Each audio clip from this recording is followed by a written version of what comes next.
नमस्ते। आज भने चाहिँ तपाईँहरूलाई यो मिरिकको गोर्खे हाटमा स्वागत गर्दैछु। मिरिकको गोर्खे हाटमा चाहिँ यस्तो यस्तो राम्रो राम्रो प्रडक्टहरू हामीले देख्न सक्छौँ। यहाँ हेर्न सक्नुहुन्छ दाल चावलहरू है, अनि यहाँनिर राम्रो राम्रो अर्ग्यानिक प्रडक्टहरू देख्न सक्छौँ। र यहाँनिर चाहिँ ब्यागहरू राखेको थियो र भाँडाकुँडाहरू पनि राखेको रहेछ। अनि मान्छेको भिड चाहिँ एकदमै थियो यहाँनिर। र यहाँनिर चाहिँ लाफिङ खानेहरूतिर भिड रहेछ, फुलहरू राखिएको थियो।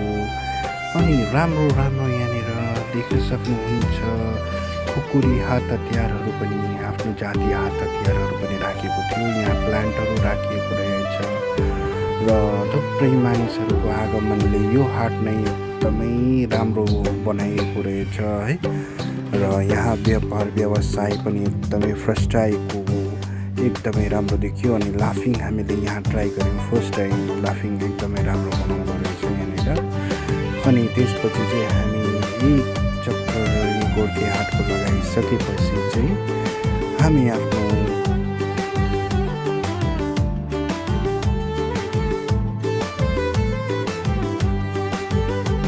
यहाँ गोर्खे हाटमा आउँदा चाहिँ एकदमै मन नै एकदमै रमाइलो भइरहेको छ।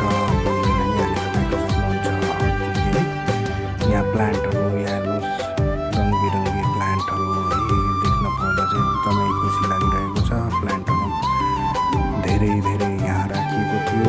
अनि यहाँ देख्न सक्नुहुन्छ एकदमै राम्रो राम्रो तरिकाको प्लान्टहरू राखिएको रहेछ।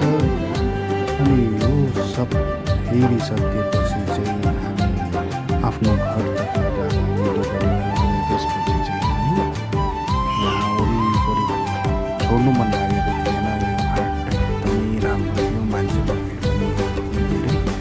यो चाहिँ मिरिक लेकमा लाग्छ। मिरिक लेकको यहाँ साइडमा यहाँनिर चाहिँ गोर्खे हाट लाग्ने गरेको छ।